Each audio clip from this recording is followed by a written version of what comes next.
watched an episode of America's Got Talent and seen those like really cool dog acts where they're doing tricks and all these different things. Well, fun fact, a lot of those tricks that they're doing are also canine fitness exercises. So I thought it'd be really cool to show you guys how to teach your dog 3 dog tricks that also double as canine fitness exercises, and I'll show you the equipment you can teach it on.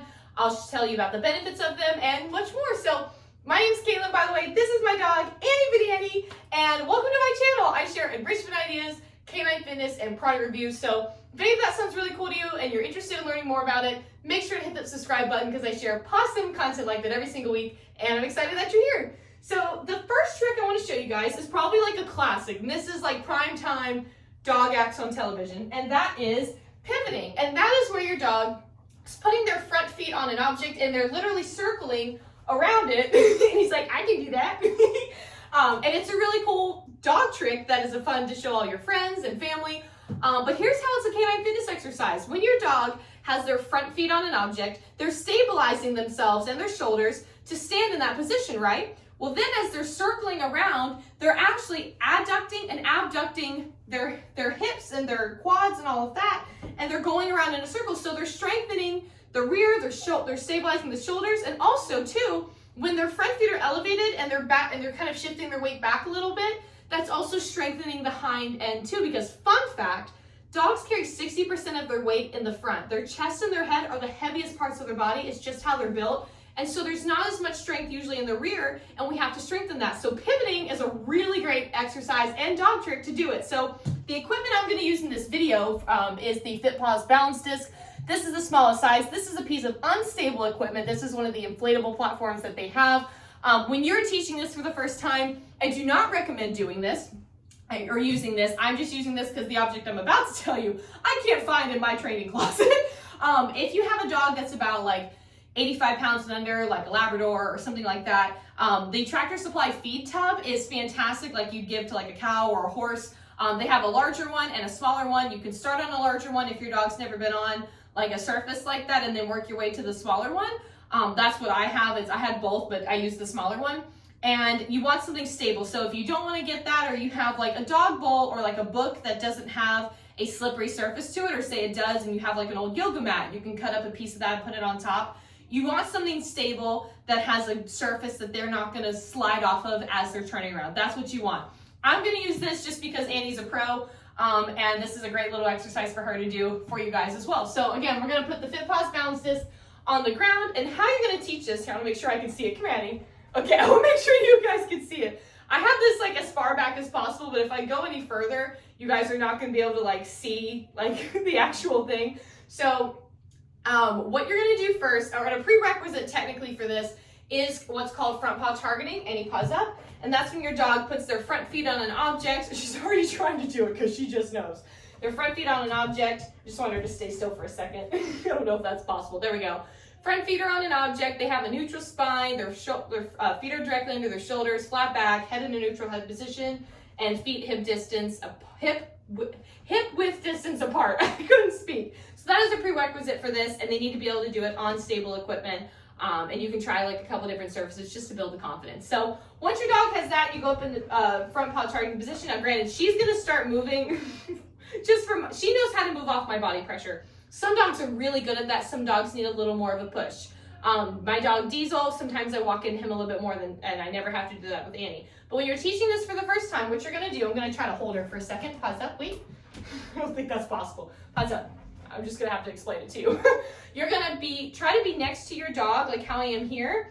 And she, like I said, she moves off my body pressure. But what you're gonna do is you're gonna slightly walk into them, and you'll see, don't take the treat.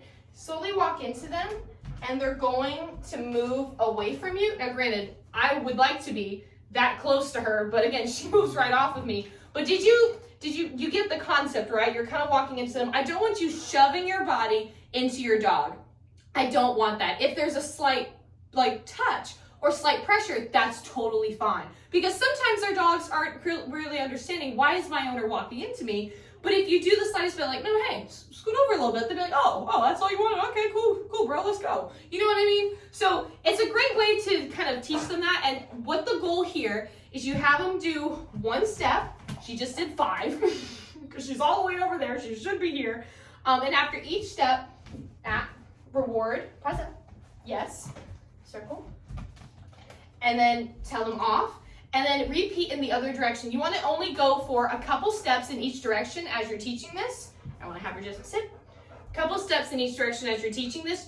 The goal is not to go all the way around on the first try, because this is actually hard. Like, it's not something your dogs are used to doing if you've never taught them this, and they might be using muscles that they've never really tried to strengthen before. So good girl, lady. So this could be something really hard, and you want to start small and reward those big moments, because that's going to build their confidence, and that's how they're going to know that they're doing exactly what you're trying to teach them. So that's how to teach your dog pivoting. And once you do have this your dog is really good on a piece of stable equipment, I love using the balance disc. I think this is really great. I'll link it below if you guys want to check it out. It comes in 3 different sizes. I have all 3 sizes, but of course this is perfect for showing pivoting with Annie. And I know earlier too, I mentioned the weight limit of like 85 pounds with the feed supply bowl or stuff like that. If you have an extra large breed dog, like my dog Diesel, who's currently whining out there because he's not in this video. If you've heard anything at all, he's right there. I gave him an enrichment treat, but that clearly is not as cool as being in the video. He was in the video before this. You can also use another piece of stable equipment like the Blue 9 Climb, which is right here. I have a discount code actually for them. You can save 20% off your purchase with code SPARKLES20. I'll put that below too. It's one of the only fitness brands I work with that I have a discount code for, so definitely take advantage of that. It's pretty great. You can use something like that. I also love using the FitPaws balance pad. This is not fully stable. It's not as hard as like the Climb or a book or anything like that, but this is a very soft and kind and forgiving piece of initial unstable equipment.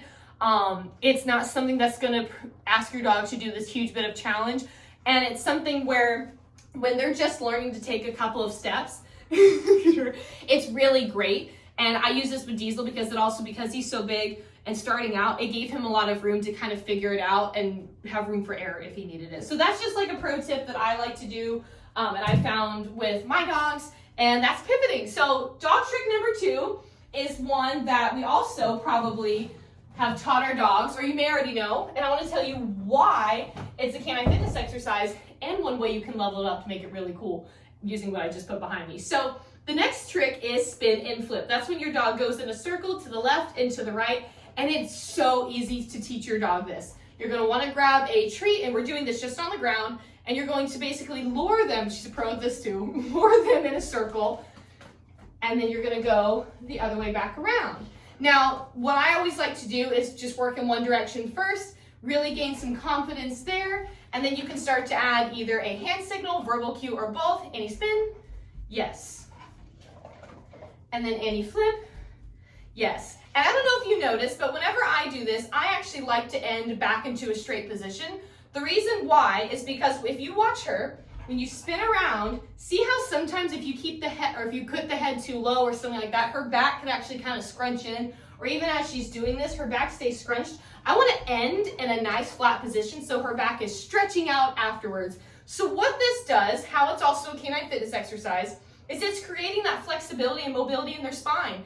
And you can see how tight she can turn. She can go on a dime, just like my little pretzel. And what I like to do is add an additional hind-end awareness challenge. So not only did you just teach your dog a canine fitness exercise, but here's a way, and it's a fun way that you can level it up. And the biggest thing I want to note here is that this isn't for dogs of every single size, because you have to make sure your dog can fit on this platform. Excuse you, did that cookie go down the wrong way? She's like, yes. Oh, no, we're not doing that. I think she thought I was about to ask her to do something else. So if you have a Climb from Blue 9, what you can also do is ask your dog to spin and flip on this. Keep it on the lowest setting possible. I do not want you doing this on tall legs with your dog, especially if they've never done it before, because if they're figuring this out, they could fall off and hurt themselves or be afraid and then never want to do this again. Start on the lowest setting possible, and I kind of always stay there. And first things first, if you want, you can lure them around. Good girl. And flip. Good girl. And what this is doing is this is adding in a hind-end awareness challenge. I know I said that, but I want to explain what that means. So fun fact, most dogs have no idea where their back feet are. And part of it does go back to how much weight they carry up front. They don't really got to pay attention to the back. It's all up front. So doing things to kind of bring that awareness of where their body is, yes, Annie, helps them in so many ways. It's helping them to be aware of where they put their feet. It's helping them to be more confident of what they can do with their body. And if you do things like dog sports as well, them knowing where their feet are to take off in a jump off the dock diving dock, or how to turn quickly around an agility jump and when to land. Like all of that really comes in handy, and these types of things can help set them up for success. So that is spin and flip. And then the last one is one that is probably the first trick any of us have ever taught our dog, and that's to give a paw. And what's cool about this one is this is something that I feel like not everyone realizes is actually a dog trick, and it's a really cool one. So I'm gonna have Annie go into, actually I'm gonna do a stand. Good girl, Annie, stand, touch, hold. And what I'm gonna do is ask her to give me a paw and a stand. Any paw? Yes, touch, hold. Yes, and other paw, touch, hold. Yes. Now, fun fact, what that's doing is a couple of things. This exercise, Annie, off for a second. I want to make sure I have this even here so everybody can see. There we go. What this exercise actually does, you can do it in a stand or a sit. I'm doing it in a stand only because we've been doing it in a stand lately, and I know for a fact if I ask her to do it into a sit, she's going to give me something else that I'm not going to ask for, and it's just not going to go well. They're actually, when you ask them to, ooh, be careful. There you go. When you ask them to give you their paw, what they're actually doing is weight shifting. So they're having to compensate on the other legs and making those stronger as they're asking for the one paw up and the other paw up. And another part too is when you're lifting your dog's paw up and forward, you're also kind of strengthening their shoulder and their chest muscles as they're reaching and extending. You're strengthening those extensor muscles, which is so important because especially if you do a dog sport or an activity that requires your dog to really stretch and reach, fast cat, agility, fly ball, you want to have something where your dog is working on having those strong shoulders to reach and go. This is a really great example of that. So Annie, stand. We're going to do it one more time. Annie, paw, touch, hold. Yes. I know I had a cookie in that hand. And Annie, paw, touch, hold. Whoop. Stand. That's cheating. You can tell she's not weak. Hold on, good girl, go get it. I'm gonna pick this up before she can use it. What I also featured here, just to let you know, this is just an aerobic bench. This is nothing fancy and it's not canine related at all. This is a legit aerobic bench that you can get for yourself in your own workout training. It's really great because it's more narrow and allows better proper form of that sit or stand position that I have other videos on. But this is something that is canine fitness related. This is called the FitPaws Canine Fit Mat. This is a traction surface. I want to get closer so you can see it. See how it's got these little nubs? And as you can see from this side, they're not that tall, right? But they're good enough to really feel if you were to have your dog's feet on it. And what this does is this actually teaches your dog where their feet are. When your dog steps on one of these little nubs, it immediately sends sensors, like a message from their feet to their brain to be like, oh, this is where my feet are. It's a really cool tool. I use this in every single one of my fitness exercises almost because it is teaching my dog to know where their feet are. And that kind of goes back to when I was sharing about how they don't know where their back feet are. That is one of my go-to tools for teaching my dogs where their back feet are in a lot of fitness exercises, whether it's the foundation or when I'm doing something more advanced, having that reassurance to be like, no, you do put your feet there. And they're like, oh, got it. Creates the proper form, prevents injury, because that's what canine fitness is all about, is preventing it, not creating it. And it just makes it really fun to see them do it and do all these cool things. So that is what that is. So I just want to let you guys know. So I'll put everything that I used in this video below, but just know that you don't have to use all these things. But if you wanted to, if you want to get into canine fitness and stuff like that, you're going to see these pieces of equipment in a lot of my videos. In a lot of ways you can actually use them. So I hope this was really helpful for you guys. I hope you had a lot of fun seeing that canine fitness is fun. There's dog tricks that double as it. If you do any of these dog tricks and you bring your dog over to your friends or to one of the local dog breweries, and you're like, guess what my dog can do? Hold on, give me a bowl. You know what I mean? And then you show off. It's really fun. So hope you guys love this video. Check out my playlist and everything linked in the description below. And I hope you have a fantastic day, and we'll see you in the next video. Bye, everybody. Bye, Minnie.